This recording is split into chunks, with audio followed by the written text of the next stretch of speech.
الله أكبر الله أكبر الله أكبر الله أكبر أشهد أن لا إله إلا الله أشهد أن لا إله إلا الله أشهد أن محمدا رسول الله أشهد أن محمدا رسول الله حي على الصلاة حي على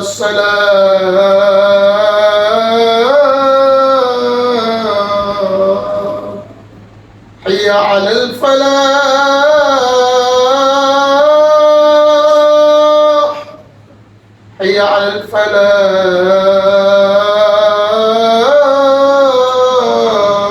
الفلاح الله أكبر الله أكبر لا إله إلا الله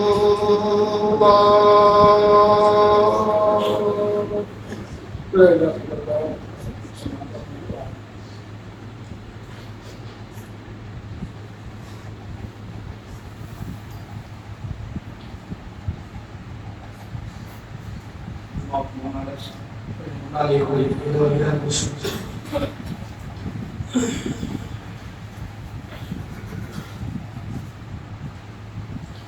إن الحمد لله نحمده ونستعينه ونستغفره ونؤمن به ونتوكل عليه ونعوذ بالله من شرور أنفسنا ومن سيئات أعمالنا من يهده الله فلا مضل له ومن يضلل فلا هادي له أشهد أن لا إله إلا الله وحده لا شريك له وأشهد أن سيدنا وحبيبنا وشفيعنا ومولانا محمدا عبده ورسوله صلى الله عليه وعلى آله وصحبه وسلم تسليما كثيرا أما بعد فأعوذ بالله من الشيطان الرجيم أعوذ بالله من الشيطان الرجيم بسم الله الرحمن الرحيم يا أيها الذين آمنوا لا تلهكم أموالكم ولا أولادكم عن ذكر الله ومن يفعل ذلك فأولئك هم الخاسرون صدق الله العظيم. عن أمير المؤمنين أبي حفصة عمر بن الخطاب رضي الله عنه أنه قال سمعت رسول الله صلى الله عليه وسلم يقول إنما الأعمال بالنيات وإنما لكل امرئ ما نوى فمن كانت هجرته إلى الله ورسوله فهجرته إلى الله ورسوله ومن كانت هجرته لدنيا يصيبها أو امرأة ينكحها فهجرته إلى ما هاجر إليه أو كما قال صلى الله عليه وسلم أخرجه البخاري. அளவற்ற அருளாளனும் நிகழ்ச்சி அன்புடையவருமாகிய அல்லாஹ்வுடைய திருநாமம் போற்றி ஆரம்பம் செய்கிறேன். இந்த உலகத்திற்கு சன்மார்க்கத்தை ஏந்தி வந்த என் உயிரினும் மேலான முஹம்மது ரசூலுல்லாஹ் ஸல்லல்லாஹு அலைஹி வஸல்லம் அவர்கள் மீதும் அவர்களுடைய தோழர்கள் குடும்பத்தவர்கள் அன்னாருடைய அடிச்சுவடுகளை பின்பற்றி நடந்த உத்தம சஹாபாக்கள் கயாமத் பரியந்தம் கயாமத் வரும் வரையில் அவர்களுடைய அடிச்சுவடுகளை அவர்களுடைய சுண்ணாக்களை தன்னுடைய வாழ்க்கையை எடுத்து நடக்கக்கூடிய அனைத்து நல்லடியார்களையும் அல்லாஹ்வுடைய சாந்தியும் சமாதானமும் என்னென்னும் உண்டாவதாக. ஜும்ஆவுடைய கடமையை நிறைவேற்றுவதற்காக வேண்டி அல்லாஹ்வுடைய மஸ்ஜிதிலே நவீத்துல் இஅ்திகாஃப் மா தும்து ஃபீ ஹாதல் மஸ்ஜித் லில்லாஹி தஆலா அல்லாஹ்வுக்காக வேண்டி இந்த மஸ்ஜிதிலே தரிக்கிறேன் என்ற நியத்தோடு அமர்ந்திருக்கும் அல்லாஹ்வுடைய நல்லடியார்களே, அன்பின் இஸ்லாமிய சகோதரர்களே, உலகத்தில் வாழும் பொழுது அல்லாஹ் ஜல்ல ஷானஹு வ தஆலா எந்தெந்த விடயங்களை நம்முடைய வாழ்க்கையில் எடுத்து நடக்குமாறு அல்லாஹ் எமக்கு ஏவி இருக்கிறாரோ அது அத்துணை கடமைகளையும் நம்முடைய வாழ்க்கையில் இயன்றளவு எடுத்து நடக்குமாறு, இவைகளை விட்டு தவிர்த்து ஒதுங்கி நடந்து கொள்ளுமாறு அல்லாஹ் எமக்கு கட்டளை பிறப்பித்திருக்கிறாரோ அந்த விடயங்களை நம்முடைய வாழ்க்கையில் முற்றுமுழுதாக தவிர்த்து நடந்து கொள்ளும்படி எனக்கும் அப்பால் உங்களுக்கும் தக்வாவை வசியத் செய்து கொள்கிறேன்.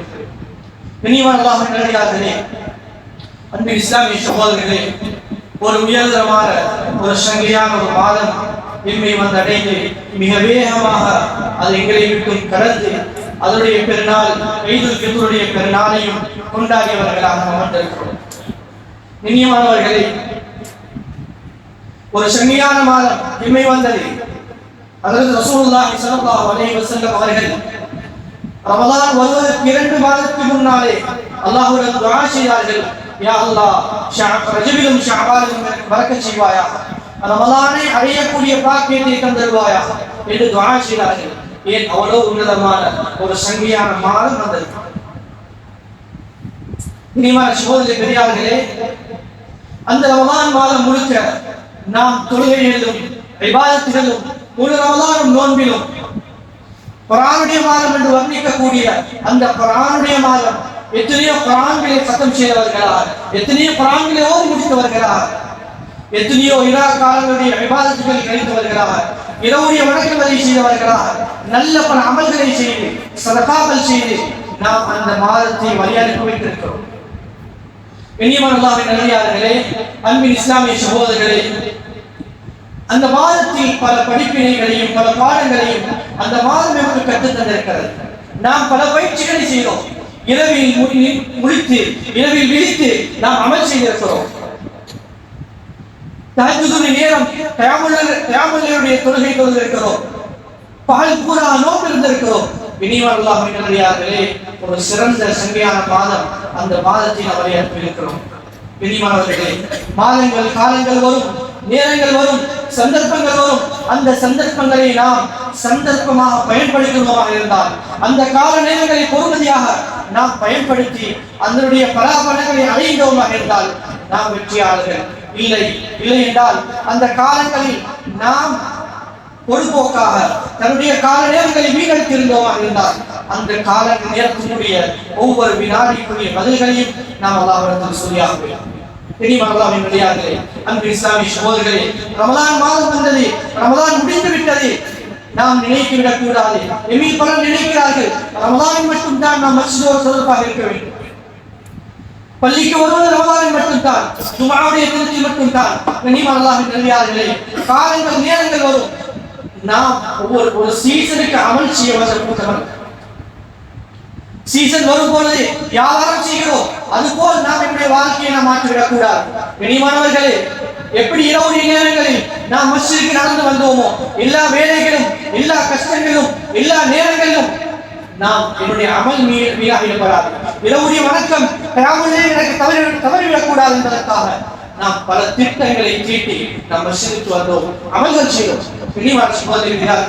ஒரு முஃமின், ஒரு உண்மையான முஃமினாக இருந்தால் அவன் எல்லா காலங்களிலும் ரமலானுடைய காலம் மட்டுமல்ல, அவனுடைய முழு வாழ்க்கையிலும் அவனுடைய அமலில் கருத்தமாக இருப்பான்.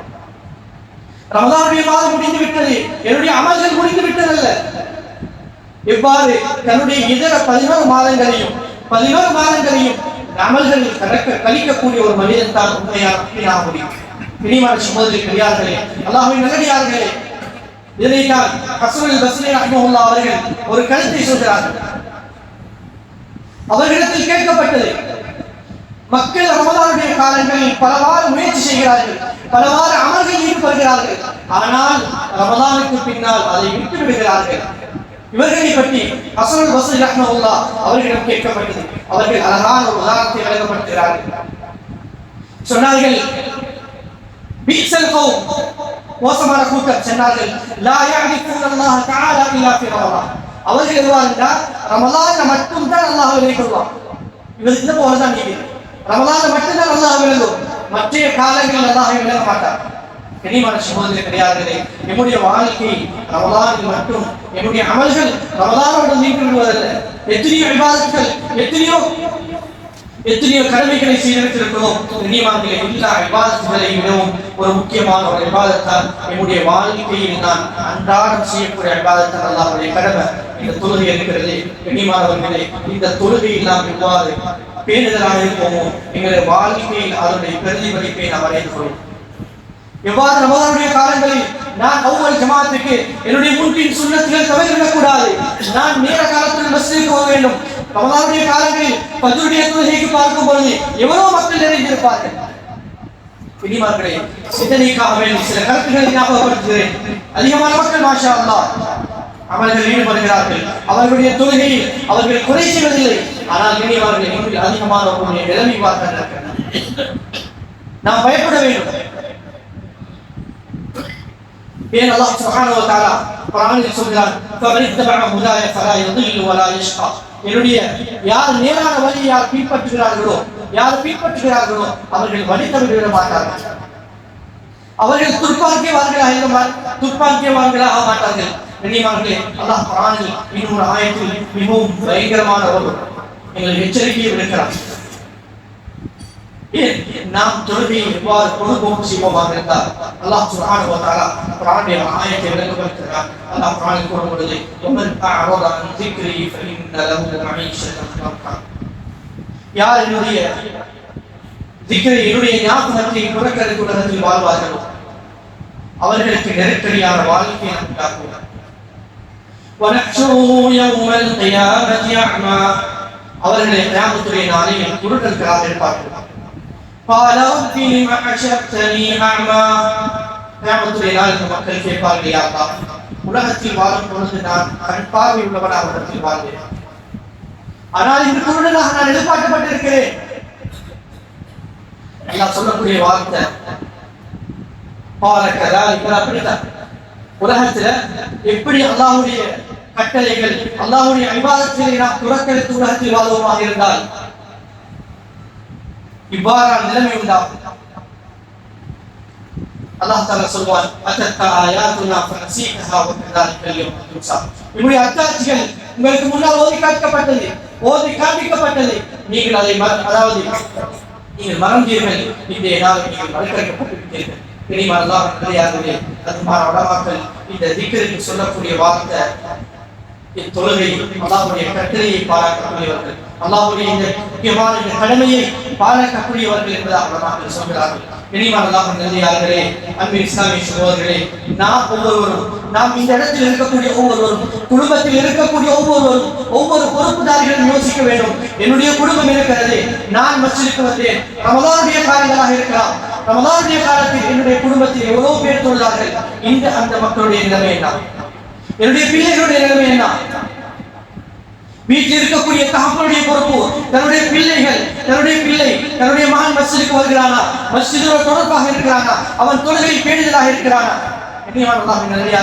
தன்னுடைய மனைவியிடத்தில் தொழுகை இருக்கிறதா, பிள்ளைகளிடத்தில் இருக்கிறதா, பெற்றோர்களிடத்தில் இருக்கிறதா? ஒவ்வொருவரும் சிந்தனை செய்ய வேண்டிய பெரிய தேவை இருக்கிறது. கண்ணியமானவர்களே, அல்லாஹ்வின் நல்லடியார்களே, அன்பின் இஸ்லாமிய சகோதரர்களே, கண்ணியமான அல்லாஹ்வின் நல்லடியார்களே, நம்முடைய வாழ்க்கையில் ஆக முக்கியமான ஒரு தொழுகைதான் ஃபஜ்ருடைய தொழுகை. இந்த ஃபஜ்ருடைய தொழுகையை நாம் இவ்வாறு என்னுடைய தொழுகையை நான் பேணுதல் காட்டுகிறேன். எங்களுக்கு சொல்லலாம், ஏனைய தொழுகைகளுக்கு நாம் வியாபாரத்தில் ஈடுபடுகிறோம், வெளி தேவைகளுக்காகவே நாம் செல்கிறோம் என்பதா? ஆனால் ஒவ்வொருவரும் இரவு எப்படியோ வீட்டுக்கு வந்து சேருவார்கள். ஆனால் ஃபஜ்ருடைய தொழுகைக்கு இந்த மகளாவுக்கு வரலாம். கண்ணியமானவர்களே, அல்லாஹ்வின் நல்லடியார்களே, சொன்னார்கள் ஹஜ்ரத் ஸல்லல்லாஹு அலைஹி வஸல்லம், இந்த மனிதன் ஃபஜ்ருடைய தொழுகையை, சுபஹுடைய தொழுகையை தொழுகிறானோ அவன் அல்லாஹ்வுடைய பாதுகாப்பில் வந்து விடுகிறான். உலகத்தில் அந்த மனிதனை அல்லாஹ் பாதுகாப்பு கொடுத்த இந்த மனிதனை உலகத்தில் யாராலும் ஒன்றும் செய்ய முடியாது. ஒரு குடும்பம் தொழுகையில் பேணுதலாக இருக்கிறது, சுபஹுடைய தொழுகையில் பேணுதலாக இருக்கிறது, அந்த குடும்பம் அல்லாஹ்வுடைய பாதுகாப்பில் இருக்கிறது. ஒரு ஊரும் வந்து மஸ்ஜிதுக்கு வந்து சுபஹுடைய தொழுகையில் பேணுதலாக இருக்கிறார்கள் என்றால் அந்த ஊருக்கு அல்லாஹ்வுடைய பாதுகாப்பு இருக்கிறது. கண்ணியமான அல்லாஹ்வின் நல்லடியார்களே, இன்று நாம் பாதுகாப்பை தேடி அலைகிறோம். அல்லாஹ்வுடைய தூதர் ஸல்லல்லாஹு அலைஹி வஸல்லம் பாதுகாப்பு எங்கே இருக்கிறது என்பதை சொன்னார்கள். கண்ணியமான அல்லாஹ்வின் நல்லடியார்களே, சொன்னார்கள் நபியுல்லாஹி ஸல்லல்லாஹு அலைஹி வஸல்லம், எந்த ஒரு மனிதன் தொழுகையில் பேணுதலாக தன்னுடைய வாழ்க்கையில் இருப்பானோ அவன் வாழ்க்கையில் அவருடைய கஷ்டங்களை அல்லாஹ்விடத்தில் முறையிட்டு அவன் அதற்குரிய பரிகாரங்களை பெற்றுக் கொள்வான். அவருடைய பாவங்களை எல்லாம் மன்னிக்கிறான். ஒரு ஹதீஸ் சொன்னார்கள் ஸல்லல்லாஹு அலைஹி வஸல்லம், ஒரு மனிதனுடைய வீட்டுக்கு முன்னால் ஒரு ஆறு ஓடுகிறது. அந்த மனிதன் ஒரு நாளைக்கு 5 முறை அந்த ஆற்றில் குளிக்கிறான். அந்த ஆற்றில் குளிக்கும் பொழுது அவனுடைய உடம்பில் அழுக்குகள் இருக்குமா என்று ஸல்லல்லாஹு அலைஹி வஸல்லம் கேட்டார். சஹாபாக்கள் சொன்னார்கள், சொன்னார்கள் சஹாபாக்கள், அவருடைய உடம்பில் எவ்வாறு அழுக்கு ஏற்படும், ஒரு நாளைக்கு 5 முறை குளிக்கிறார்கள். சொன்னார்கள் ஸல்லல்லாஹு அலைஹி வஸல்லம், ஒரு மனிதன் உது செய்து தொழுகிறான், அதன் மூலமாக அல்லாஹ் சுப்ஹானஹு வ தஆலா அவருடைய பாவங்களை மன்னிக்கிறான். ஒரு தொழுகைக்கு இடையே இருக்கக்கூடிய பாவங்கள் எல்லாம் மன்னிக்கிறான். 5 முறை நாம் தொழுகிறோம், பரலான கடமைகள் பேணுதலாக தொழுகிறோமாக இருந்தால் அல்லாஹ் சுப்ஹானஹு வ தஆலா நமக்கு பலவிதமான பரக்கத்துகளையும் ரஹ்மத்தையும் அல்லாஹ் தருவதாக அல்லாஹ் வாக்களித்திருக்கிறான். ஹஜ்ரத் ரசூலுல்லாஹி ஸல்லல்லாஹு அலைஹி வஸல்லம் ஏராளமான ஹதீஸ்களில் இந்த தொழுகையுடைய விடயத்தில் பேருக்கு சொன்னார்கள். இனிமான சகோதரர்களே, இன்னும் ஒரு முக்கியமான விடயம் தான், நாம் ஏதோ அடிப்படையில் தொழுவோம், ஆனால் தொழுகையை அந்தந்த நேரத்தில் தொழாமல் இருந்தால், நேரத்திற்கு நேரம் தவறி நாம் தொழுவோமாக இருந்தால் அதில் வரக்கூடிய தண்டனை மிகவும் பயங்கரமானது. அல்லாஹ் சுப்ஹானஹு வ தஆலா ஒவ்வொரு மனிதனுக்கும் அல்லாஹ் தஆலா குர்ஆனில் சொல்லக்கூடிய நேரத்தில் ஒவ்வொரு தொழுகையும் அந்தந்த நேரத்தில் நேரம் குறிப்பிடப்பட்டது. இன்ன ஸலாத கானத் அலல் முஃமினீன கிதாபன் மவ்கூதா, தொழுகை இருக்கிறது, அதுக்கு நேரம் குறிப்பிடப்பட்டிருக்கிறது. அந்தந்த நேரத்தில் நாம் தொழ வேண்டும். இல்லை சுபஹுடைய நேரம் நான் எழும்பினேன் தொழுகிறேன், அல்லது சூரியன் உதயமானதுக்கு பின்னால் தொழுகிறேன், இல்லை ஏதோ அடிப்படையில் நான் தொழுது முடிச்சேன், கடமையை நிறைவேற்றுவதல்ல. கண்ணியமானவர்களே, இந்த தொழுகை எதுக்காக அருளப்பட்டதோ, எந்த நோக்கத்துக்காக வேண்டி அல்லாஹ் வந்திருக்கிறானோ அந்த நோக்கம் நிறைவேற்றப்பட வேண்டும். அல்லாஹ்வுடைய அச்சத்தை தொழுகை மூலமாக நாம் உருவாக்க வேண்டும். கண்ணியமான அல்லாஹ்வின் நல்லடியார்களே, அல்லாஹ் சுப்ஹானஹு வ தஆலா இன்னும் ஒரு ஆயத்தில் அல்லாஹ் விளங்கப்படுத்துகிறான், ஒரு எச்சரிக்கை விடுக்கிறான். அல்லாஹ் சொல்லக்கூடிய இந்த எச்சரிக்கை குர்ஆனில் கூறும் பொழுது ஃபவைலுல் லில் முஸல்லீன் அல்லதீன ஹும் அன் ஸலாத்திஹிம் சாஹூன். அல்லாஹ் சொல்லக்கூடிய எச்சரிக்கை இருக்கிறது தொழாத மனிதனுக்கு. அல்லாஹ் சொல்லக்கூடிய வார்த்தை ஃபவைலுல் லில் முஸல்லீன், தொழுகையாளிக்கு கேடுதான். தொழக்கூடிய மனுஷனுக்கு கேடு. கண்ணியமான சகோதரர்களே, பெரியார்களே, தொழக்கூடிய மனிதனுக்கு கேடுண்டா அல்லாஹ் அடுத்த ஆயத்தில் சொல்கிறான், அல்லதீன ஹும் அன் ஸலாத்திஹிம் சாஹூன். அந்த மக்கள் யாரென்றா தொழுகையில் பொடுபோக்குள்ளவர்களாக இருப்பார்கள், தொழுகையை நேரத்துக்கு தொழ மாட்டார்கள், தன்னுடைய அமல்களில் தன்னுடைய தொழுகையில் பேருதலாக தொழ மாட்டார்கள். இப்படியாப்பட்ட மக்களுக்கு தான் அல்லாஹ் சொல்லக்கூடிய இந்த தண்டனை மிகவும் பயங்கரமான தண்டனை. கண்ணியமான சகோதரர்களே, பெரியார்களே, சஅத் இப்னு அபீ வக்காஸ் ரலியல்லாஹு அன்ஹு சொல்கிறார்கள், நான் நபியிடத்தில் கேட்டேன், நபியுல்லாஹி ஸல்லல்லாஹு அலைஹி வஸல்லம் அவர்களிடத்தில் கேட்டேன், இந்த தொழுகையை பொடுபோக்கு செய்யக்கூடிய அல்லதீன ஹும் அன் ஸலாத்திஹிம் சாஹூன், இந்த ஆயத்துடைய விளக்கத்தை கேட்டேன். சொன்னார்கள், ஹுமுல் லதீன யுஅஸ்ஸிரூன ஸலாத அன் வக்திஹா. சொன்னார்கள், இந்த மக்கள் யாரென்றா அவர்கள் தான் அந்த அவர்களுடைய தொழுகையுடைய நேரத்தை நேரம் தவறி தரக்கூடிய மக்கள் என்று சொன்னார்கள். கண்ணியமான அல்லாஹ்வின் நல்லடியார்களே, நாம் இதை பயந்து கொள்ள வேண்டும். என்னுடைய வாழ்க்கையில் தொழுகையில் பேணுதலை உண்டாக்க வேண்டும். ஏன் இன்னும் ஒன்று, நாம் வீட்டில் என்னுடைய மஸ்ஜிதில் நாம் வந்து ஜமாத்துடன் தொழக்கூடிய மக்களாக நாம் மாற வேண்டும். கண்ணியமானவர்களே, நாம் ஒவ்வொருத்தரும் என்னுடைய வாழ்க்கையில் இந்த தொழுகையுடைய பேணுதலை நாம் ஏற்படுத்துவோமாக இருந்தால் அல்லாஹ் நம்முடைய வாழ்க்கையில் வெற்றிகளை அல்லாஹ் உருவாக்குவார். வாழ்க்கையில் குடும்பத்தில் நிம்மதியான நிலையை அல்லாஹ் உருவாக்குவார். நம்முடைய வியாபாரத்தில் பரக்கத்தான நிலையை உருவாக்குவார். நாம் நம்முடைய எல்லா விடயங்களுக்கும் நம்முடைய இதர காரியங்கள், என்னுடைய தொழிலாக இருக்கலாம், என்னுடைய காரியாக விடயங்களாக இருக்கலாம், நான் ஒரு மீட்டிற்கு போகணும், எந்த என்னுடைய அலுவலகத்துக்கு நான் செல்ல வேண்டியிருக்கிறது, அந்த நேரத்துக்கு நான் செல்ல வேண்டியிருக்கிறேன், அதற்காக முழு ஏற்பாட்டையும் நாம் செய்து செல்கிறோம் கண்ணியமானவர்களே. ஆனால் தொழுகையில் வரும் பொழுது இதற்கு நாம் இரண்டாவது இடத்தை கொடுக்கிறோம். அல்லாஹ் மன்னிக்க வேண்டும். நாம் இந்த தொழுகையில் பேறுதல் உள்ளவர்களாக இருக்காவிட்டால் அல்லாஹ் எம்மை தண்டிப்பதில் எந்த சந்தேகம் கிடையாது. இந்த ரமலான் இதனுடைய பயிற்சியை நமக்கு தந்திருக்கிறது. இந்த ரமலானில் பயிற்சி எடுத்தோம். என்னுடைய கடமைகள் நாம் பயிற்சி எடுத்திருக்கிறோம். அல்லாஹ் மன்னிக்க வேண்டும். ரமலான் இதற்கு பின்னால் நான் என்னுடைய வாழ்க்கையில் தொழுகையை தவறவிட மாட்டேன். உறுதியெடுப்போம். வாழ்க்கையில் என்னுடைய எந்த கடமைகளாக இருக்கலாம், எந்த வேலைகளாக இருக்கலாம், என்னுடைய வீட்டில் கல்யாணமாக இருக்கலாம், திருமண விலைகளாக இருக்கலாம், வீட்டில் ஏதாவது ஒரு ஃபங்க்ஷனாக இருக்கலாம், என்னுடைய தொழில் விடயமாக இருக்கலாம், எதுவாக இருந்தாலும் சரி, எமக்கு தொழுகையில் கண்ணியமானவர்களே ஏழை கடமைகளை கொண்டு தொழுகையை விடுவதற்கு ஷரியத்தில் எந்த அனுமதியும் கிடையாது. ஒரு மனிதனுக்கு பிரயாணம் செல்வார், அந்த பிரயாணத்தில் தொழ முடியாது. ஆனால் அந்த மனிதனுக்கு தொழுகையை சுருக்கி தொழுகைவிட்டு போகலாம். நோயாளியாக இருக்கிறார், அதற்குரிய வழிகாட்டலை தந்திருக்கிறது. கண்ணியமானவர்களே, நம்முடைய வாழ்க்கையில் பேருதலை உண்டாக்குவோம். இந்த ரமலான் இதையும் நமக்கு ஒரு பாடமாக தந்திருக்கிறது. அல்லாஹ்வின் நல்லடியார்களே, அன்பு இஸ்லாமிய சகோதரர்களே, அது மட்டுமல்ல ரமலானுடைய காலங்கள் இதர வழக்கங்கள் குர்ஆன் திலாவத் அதிகமாக செய்வோம். கவலைக்குரிய விடயம், ரமலானில் யாரை பார்த்தாலும் நான் இத்தனை குர்ஆன் படித்திருக்கிறேன், இத்தனை குர்ஆன் ஓதிருக்கிறேன், இத்தனை கத்தம் செஞ்சிருக்கிறேன். கண்ணியமான சகோதரர்களே, பெரியார்களே, இந்த ரமலான் முடிந்து சில நாட்களாக இன்று வரைக்கும் நாம் எவ்விடத்தில் கேள்வி கேட்க வேண்டும். ரமலானுக்கு பின்னால் நாம் எத்தனை பேர் குர்ஆனை ஏற்றோம்? ரமலானுக்கு மட்டும் நாம் குர்ஆனை எடுப்பதல்ல, ரமலான் வரும் பொழுது வீட்டில் இருக்கக்கூடிய குர்ஆன்களை எடுத்து அதை தூசி தட்டிவிட்டு நாம் ஓதுகிறோம். ரமலான் முடிந்து விட்டால், பெருநாள் தக்பீர் ஆரம்பித்து விட்டால் அந்த குர்ஆனை மூடி விடுவது ஒரு முஃமின் அல்ல. குர்ஆனுக்கும் ஒரு முஃமினுக்கும் இடையில் இருக்க வேண்டிய எவ்வளவு பெரிய தொடர்பு இருக்க வேண்டும்.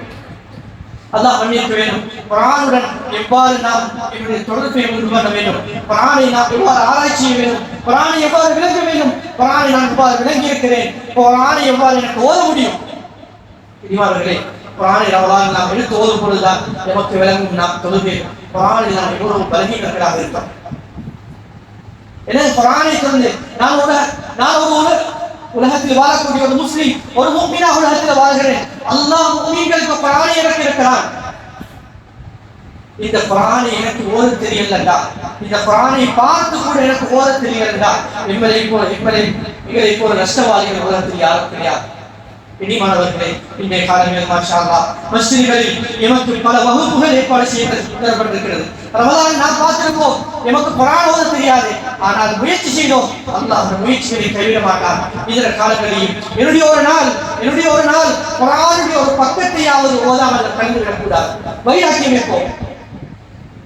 கண்ணியமானவர்களே, நம்முடைய போனுக்காக வேண்டி, நம்முடைய போனை பார்ப்பதற்காக வேண்டி, நம்முடைய தொலைபேசிகள், நம்முடைய மீடியாக்கள், அதாவது நாம் தொழில்நுட்பங்களை நாம் எவ்வளவு நேரம் பாவிக்கிறோம், அதற்காக முழு நேரங்களையும் செலவழிக்கிறோம்.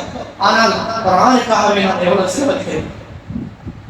தொழுகைக்கு வருகிறேன், குர்ஆனை எடுத்து ஒரு பக்கத்தை ஓதிவிட்டு செல்வோமே. கண்ணியமானவர்களே, நாம் வாழ்க்கையை பயிற்சி எடுப்போம், என்னுடைய வாழ்க்கையை உண்டாக்குவோம். நாம் யாரும் முஸ்லீம்களாக வாழ்ந்து குர்ஆன் ஓத தெரியாம மரணிப்போமாக இருந்தால் இவரை கூட துப்பாக்கிய வாழ்வதற்கு யாருமே கிடையாது. அல்லாஹ் மன்னிக்க வேண்டும். நமக்கு அல்லாஹ் சந்தர்ப்பங்களை தருகிறார். நம்முடைய மஸ்ஜிதிலும் தஜ்வீதில் வகுப்புகள் நடக்குது, குர்ஆனை ஓதக்கூடிய முறைகள் பொதுவான அமைப்பு மஸ்ஜிதில் நடக்குது. இதற்காக நாம் நேர காலத்தை ஒதுக்கி மஸ்ஜிதுக்கு வருவோம். ஃபிக்ஹுடைய வகுப்புகள் நடக்குது, தஃசீருடைய வகுப்புகள் நடக்குது. இதற்காக கால நேரத்தை ஒதுக்கி வருவோம். என்னுடைய வாழ்க்கையில் என்னுடைய மார்க்கத்தை படிப்பதற்கு நாம் நேரத்தை ஒதுக்க வேண்டும். இவ்வாறு ஒதுக்கவில்லை என்றால் நம்முடைய வாழ்க்கையை இவ்வாறு கழித்துவிட்டு நாம் ஒரு நாள் கண்ணை மூடிவிடுவோம். அப்பொழுதுதான் இதனுடைய கஷ்டத்தையும் பாரத்துவத்தை நாம் வாழ்க்கையில் அனுபவிப்போம். இனிமல்லாமின்றியார்களே, அன்பு இஸ்லாமிய சகோதரர்களே, வாழ்க்கையை பயிற்சியாக நாம் எடுப்போம். இதே போன்றுதான் இன்னும் ஒரு முக்கியமான ஒன்று, ரமலானுடைய காலங்களில் பொதுவாக எல்லா இடத்திலும் சொல்லக்கூடியது 27 வந்துட்டா நாம் எல்லாரும் தௌபா செய்யணும். நம்முடைய பாவங்களுக்கு நாம் தௌபா செய்கிறோம், பாவங்களுக்கு தௌபா செய்திருக்கிறோம். இனிமர்களே, ரமலானில் மட்டும் நாம் தௌபா செய்வதல்ல. ஒரு மனிதன் தன்னுடைய வாழ்க்கையில் தௌபா செய்வதென்றால் தௌபாவுடைய நிபந்தனை என்ன? முதலாவது அந்த பாவத்தை தன்னுடைய வாழ்க்கையை முற்று முழுதாக விட்டுவிட வேண்டும், பாவத்தை நிறுத்தி கை செய்யப்பட வேண்டும். இதுக்கு பின்னால் அந்த பாவத்தின் பக்கம் நான் மீள மாட்டேன் என்று உறுதிமொழி வைப்பதுதான் ஒரு மனிதன் வாழ்க்கையில் செய்யக்கூடிய தௌபா. இனிமார்களே, வாழ்க்கையில் பாவங்கள் செய்துவிட்டு ரமலானுடைய காலங்களில் மட்டும் நான் பாவத்துக்குரிய தௌபா செய்துவிட்டேன், ரமலான் பெருநாள் வந்துவிட்டால் பெருநாள் இருந்து நான் எவ்வாறு முன்பிருந்தேனோ இதை போல நான் என்னுடைய வாழ்க்கையில் பாவத்தில் ஈடுபடுவோமாக இருந்தால் வாழ்க்கையில் பெரிய நஷ்டத்தை அனுபவிக்க வேண்டும். இனிமார்களே, பாவத்துடைய விபரீதம் இருக்கிறது. எம்முடைய எல்லா சந்தர்ப்பங்களும் என்னுடைய குட்டிக்கொண்டே இருக்கும். பகிரங்கமாக பாவம் செய்து மனிதன் பயப்படுவார். ஆனால் வாழ்க்கையில் இரகசியமான பாவங்கள் இருக்கிறது. இதை நான் ஒவ்வொருத்தரும் பயப்பட வேண்டும். இரகசியமான பாவங்கள் இருக்கிறது. தனிமையில் அல்லாஹ்வை பயப்படுவது இருக்கிறது. இதுதான் வாழ்க்கையில் ஏற்பட வேண்டிய மாற்றம். இனிமார்களே, நான் ஒவ்வொருத்தரும் வெளித்தோட்டத்தில் பரமாதிருப்போம், நல்லவரை போல் உலகத்தில் வாழ்வோம். ஆனால் தனிப்பட்ட ரீதியில் தனிமையில் இருக்கும் பொழுது அல்லாஹ்வை பயந்து கொள்ள வேண்டும். தன்னுடைய வாழ்க்கையில் தனிப்பட்ட ரீதியில் பாவம் செய்யமாக இருந்தால் இனிமானவர்களே மிகவும் பயங்கரம். அல்லாஹ் தஆலாவுடைய வாழ்க்கையில் கெட்ட மௌத்தை அல்லாஹ் உருவாக்குவார். அல்லாஹ் பாதுகாக்க வேண்டும். அவனுடைய முடிவு மோசமாக அமையும். வாழ்க்கையில் தனிப்பட்ட ரீதியில் பாவம் நடப்போமாக இருந்தால் இது கெட்ட மௌத்தை உண்டாக்கும். வாழ்க்கையில் வரக்கத்தை ஏற்படுத்தும், வரக்கத்தின்மை ஏற்படுத்தும், வாழ்க்கையில் நஷ்டத்தை உண்டாக்கும். கண்ணியமானவர்களே, நான் நினைக்கிறேன் வெளி தோட்டத்தில் அமைப்பாக ஏதோ அடிப்படையில் இருக்கிறேன். ஆனால் கண்ணியமானவர்களே, குடும்பத்தில் பிரச்சனை, தன்னுடைய பிள்ளையை திருமணம் முடித்துக் கொடுத்திருக்கிறோம், தன்னுடைய பிள்ளையுடைய வாழ்க்கையில் பிரச்சனை, தொழிலில் பிரச்சனை, நிம்மதி இல்லாத நிலைமை. கண்ணியமானவர்களே, நான் ஒவ்வொருத்தரும் தன்னுடைய வாழ்க்கையை யோசிக்க வேண்டும். என்னுடைய பாவத்துடைய விபரீதம் அந்த குடும்பத்தில் பிரதிபலிக்கும். என்னுடைய பிள்ளைகளுக்கு விபரீதம் அதை உண்டு பண்ணும், மனைவிடத்தில் உண்டாக்கும், குடும்பங்களுக்கு மத்தியில் உண்டாக்கும், குடும்பங்களுக்கு மத்தியில் பிரிவினை உண்டாக்கும். அன்பு இஸ்லாமிய சகோதரர்களே, பாவத்தை விட்டும் நாம் நம்மை தூரமாக்கிக் கொள்வோம். அல்லாஹ்விடத்தில் தௌபா செய்வோம். கண்ணியமானவர்களே, உலகத்தில் பாவம் அதிகரிக்குமாக இருந்தால் அல்லாஹ் வறுமையை வாசலை அல்லாஹ் திறந்து விடுவார். கண்ணியமானவர்களே, சொன்னார்கள் ஸல்லல்லாஹு அலைஹி வஸல்லம், உலகத்தில் பாவங்கள் அதிகரித்து விட்டால் கேள்விப்படாத நோய்களை கொண்டு அல்லாஹ் சோதிப்பார். அல்லாஹ் மன்னிக்க வேண்டும். வாழ்க்கையை உண்மையான தௌபா செய்தவர்களாக அல்லாஹ்வை நம்பி உலகத்தில் வாழ்ந்து அல்லாஹ்வுடைய பயத்தோடு உலகத்தில் நாம் வாழ்வோமாக இருந்தால் அல்லாஹ் எங்களை மன்னித்து இருக்கக்கூடிய அந்த 11 மாதங்களையும் எமக்கு அது பயிற்சியாக மாறும். கண்ணியமான அல்லாஹ் நல்லடியார்களே, அன்பு இஸ்லாமிய சகோதரர்களே, இன்னும் ஒரு முக்கியமான விடயம் இருக்கிறார். நாம் விடுமுறை காலங்களில் இருக்கிறோம். விடுமுறை காலங்களை மிகவும் கவனமாக அதிகமான மக்களுடைய விடுமுறை காலம் விடுமுறை காலம் வந்திருக்கிறது. கண்ணியமானவர்களே, பாவத்தின் பக்கம் நாம் இட்டு செல்லக்கூடாது. பாவம் எங்க பாவம் இருக்கிறதோ அந்த பாவத்தை விட்டு நாம் பாதுகாத்துக் கொள்வோம். என்னுடைய விடுமுறைகளை சரியான முறையில் நாம் ரமலானில் செய்த அமல்களை வீணடித்து போகக்கூடிய அமைப்பில் என்னுடைய இந்த விடுமுறைகளை நாம் கழித்துவிடக் கூடாது. எனவே கண்ணியமான நல்லடியார்களே, அன்பு இஸ்லாமிய சகோதரர்களே, ரமலானுடைய காலம் ஒரு முக்கியமான காலத்தில் அல்லாஹ் சுப்ஹானஹு வ தஆலா நமக்கு தந்து அந்த ரமலானில் அநேக பயிற்சிகளை நம்முடைய வாழ்க்கையில் நாம் எடுத்து நடப்போம். இதே போல ஒரு முக்கியமான விடயத்தில் ஒரு நன்றி கூறலை ஞாபகப்படுத்துகிறேன். ரமலானுடைய காலத்தில் நம்மை ஊர்ச்சியில் எத்தனையோ மக்கள், நல்ல மக்கள் மஸ்ஜிதுக்காக வேண்டி, எந்த நேரத்தில் மஸ்ஜிதுடைய தேவைகளுக்காக வேண்டி அழைப்பு விடுத்தாலும் அதற்கு பதில் சொல்லக்கூடிய நல்ல மக்கள் அல்லாஹ் தஆலா அந்த மக்களுக்கு பரக்கத் செய்வானாக. அவருடைய சொத்து சுகங்கள் அல்லாஹ் பரக்கத் செய்வானாக. எந்த சந்தர்ப்பத்தில் உதவிகள் கேட்கும் பொழுதும் அவர்கள் உதவி செய்தார்கள். இஃப்தாருக்காக வேண்டி, சஹருக்காக வேண்டி, இன்னும் இதர நல்ல கர்மங்களுக்காக வேண்டி எத்தனையோ மக்கள் நல்ல தன்னுடைய உடலால பொருளால உதவி செய்திருக்கிறார்கள். அத்தனை மக்களுக்கு அல்லாஹ் ரஹ்மத் செய்வானாக. எனவே கண்ணியமான அல்லாஹ்வின் நல்லடியார்களே, அன்பு இஸ்லாமிய சகோதரர்களே, ரமலானில் அடைந்த அந்த அமல்களை தன்னுடைய வாழ்க்கையில் எடுத்து, அந்த படிப்பினைகளை தன்னுடைய வாழ்க்கையில் எடுத்து மௌத் வரைக்கும் அமல் செய்யக்கூடிய மக்களாக அல்லாஹ் நம் அனைவரையும் ஆக்கி தருவானாக. நம்முடைய பாவங்களை மன்னிப்பாயாக. நாம் செய்த அனைத்து அமல்களையும் கபூல் செய்வாயா. ரமலானுடைய காலங்களில் நோன்புகளை நீ கபூல் செய்வாயா. செய்த தான தர்மங்களை நீ கபூல் செய்வாயா. மௌத் வரைக்கும் உன்னை பயந்து தக்வா உள்ள மக்களாக வாழ்ந்து என்னுடைய முடிவை நல்ல முடிவாக ஆக்கக்கூடிய நல்ல மக்களாக ஆக்கியார்களா. என்னுடைய கடைசி முடிவை நல்ல முடிவாக ஆக்கி தருவானா. யா அல்லாஹ், இந்த உலகத்தில் யா அல்லாஹ் கலிமா சொல்லி உலகத்தில் யா அல்லாஹ் இந்த அல்லோட கல்லோடப்பட்டுக் கொண்டிருக்கக்கூடிய அந்த பலஸ்தீன் மக்களுக்கு நீ உதவி செய்வாயா. அவர்களுக்கு யா அல்லாஹ் அவர்களுக்கு நீ உதவி செய்வாயா. உன்னை ஏற்றுக்கொண்ட ஒரே காரணத்துக்காகவே யா அல்லாஹ் இந்த அழிக்கப்படுகிறார்கள் யா அல்லாஹ். பச்சிலம் குழந்தைகள் நசுக்கப்படுகிறார்கள் யா அல்லாஹ். அந்த குழந்தைகளை பாதுகாப்பாயா. யாரா தாய்மார்களை பாதுகாப்பாயா, யாரா அவர்களுக்கு நீ ஈடேற்றி கொடுப்பாயா, அவர்களுக்கு பொறுமையை கொடுப்பாயா, அவர்கள் யார் யாரெல்லாம் நோயாளிகள் ஆகிவிட்டார்களோ அவர்களுக்கு பூர்ண சுகத்தை கொடுப்பாயா, அவர்கள் யார் யாரெல்லாம் உன்னை வந்து சந்தித்தார்களோ உன்னை வந்து அடைந்தார்களோ அனைவருக்கும் சுகதாக்களுடைய அந்தஸ்தை கொடுப்பாயாக. அல்ஹம்துலில்லாஹி ரப்பில் ஆலமீன். அல்ஹம்துலில்லாஹ் அலி ذات عظيم الصفات. الحمد لله علي ذات عظيم الصفات سميع السمات كبير الشأن جليل القدر رفيع الذكر مطاع الامر جليل البرهان فخيم الاسم غزير الاسم غزير العلم وسيم الحلم كثير الغفران جميل الثناء جزيل العطاء مجيب الدعاء عميم الاحسان سريع الحساب شديد العقاب عليم العذاب عزيز السلطان. ونشهد ان لا اله الا الله وحده لا شريك له في الخلق والامر. ونشهد ان سيدنا ومولانا محمدا عبده ورسوله المبعوث الى الاسود والاحمر المنعوت بشرع الصدر ورفع الذكر. وصلى الله عليه وعلى اله وأصحابه الذين هم خلاصة العرب الأرباء وخير الخلائق بعد الأنبياء. أما بعد فيا أيها الناس وحدوا الله فإن التوحيد رأس الطاعات واتقوا الله فإن التقوى ملاك الحسنات. وعليكم بالسنة فإن السنة تهدي إلى الطاعة ومن أطاع الله ورسوله فقد رشد واهتدى. وإياكم والبدعة فإن البدعة تهدي إلى المعصية ومن يعص الله ورسوله فقد ضل وغوى.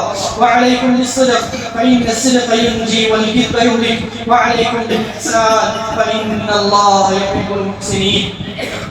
ولا تقنطوا من رحمة الله فإنه أرحم الراحمين. ولا تحبوا الدنيا فتكونوا من الخاسرين. ألا وإن نفسا لن تموت حتى تستكمل رزقها فاتقوا الله وأجملوا في الطلب وتوكلوا عليه فإن الله يحب المتوكلين. وادعوه فإن ربكم مجيب الداعين. واستغفروه يمددكم بأموال وبنين. أعوذ بالله من الشيطان الرجيم. وقال ربكم ادعوني أستجب لكم إن الذين يستكبرون عن عبادتي سيدخلون جهنم داخلين. بارك الله لنا ولكم بالقرآن العظيم ونفعنا وإياكم بالآيات والذكر الحكيم. أستغفر الله لي ولكم ولسائر المسلمين واستغفروه إنه هو الغفور الرحيم.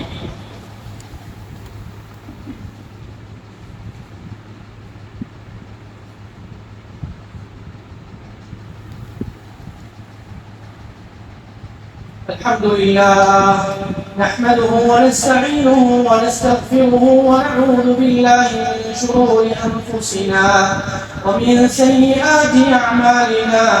من يهده الله فلا مضل له ومن يضلله فلا هادي له.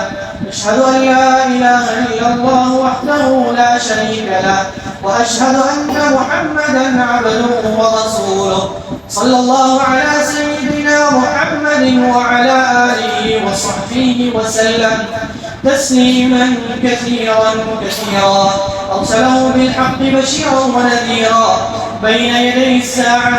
من يطع الله ورسوله فقد رشد ومن يعص الله ورسوله فإنه لا يضر إلا نفسه ولا يضر الله شيئا. أما بعد فإني أوصيكم ونفسي أولا بتقوى الله وأحذركم يوما عبوسا قمطريرا. أعوذ بالله من الشيطان الرجيم. بسم الله الرحمن الرحيم. إن الله وملائكته يصلون على النبي يا أيها الذين آمنوا صلوا عليه وسلموا تسليما. اللهم صل على محمد عبدك ورسولك وصل على المؤمنين والمؤمنات والمسلمين والمسلمات وبارك على محمد وأزواجه وذريته.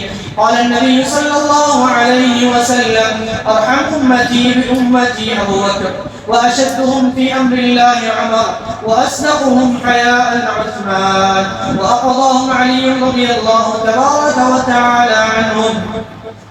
وفاطمة سيدة نساء أهل الجنة، والحسن والحسين سيدا شباب أهل الجنة رضي الله تبارك وتعالى عنهم، وحمزة أسد الله وأسد رسوله صلى الله عليه وسلم ورضي الله عنه.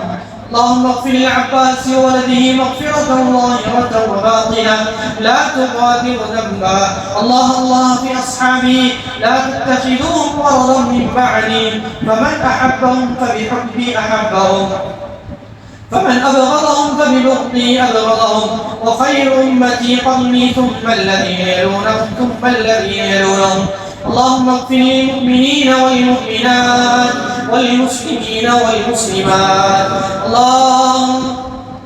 اللهم ايد الإسلام وأنصاره وأذل الشرك وأشراره. اللهم وفقنا لما تحب وترضى، واجعل آخرتنا خيرا من الأولى. اللهم انصر إخواننا المجاهدين في فلسطين، اللهم انصرهم، اللهم أصلح أحوالهم، اللهم اشف مرضاهم، اللهم اكفنا شر الظالمين، واكفهم بما شئت يا ذا الجلال والإكرام برحمتك يا أرحم الراحمين. اللهم انصر من نصر دين محمد صلى الله عليه وسلم واجعلنا منهم، واخذل من خذل دين سيدنا محمد صلى الله عليه وسلم ولا تجعلنا منهم برحمتك يا أرحم الراحمين. عباد الله رحمكم الله، إن الله يأمر بالعدل والإحسان وإيتاء ذي القربى وينهى عن الفحشاء والمنكر والبغي يعظكم لعلكم تذكرون. واذكروا الله العلي العظيم يذكركم وادعوه يستجب لكم، ولذكر الله تعالى أعلى وأولى وأعز وأجل وأتم وأهم وأعظم وأكبر.